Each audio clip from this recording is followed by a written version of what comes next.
Okay, so this is a quick overview on how to change the ABS wheel speed sensor on a Mercedes. Here we have an S-Class W221 chassis.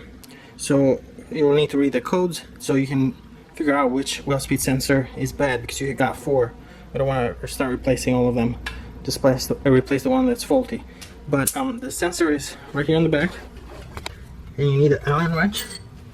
You need this Allen wrench to remove it. You have the bolt already taken it off. You have the bolt right down here.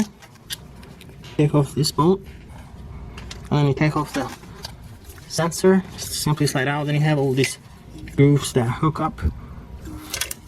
It also hooks up right there, and then up here you have to keep note of how that's routed. It's routed here, and you come here where the connector is. Now this connector is a little bit tricky.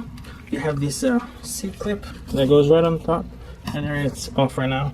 But you lift this up, and once you do that, then you can come here to the sensor and then pry this out. Once this comes out, be careful with this level sensor here. This is level sensor for the air suspension.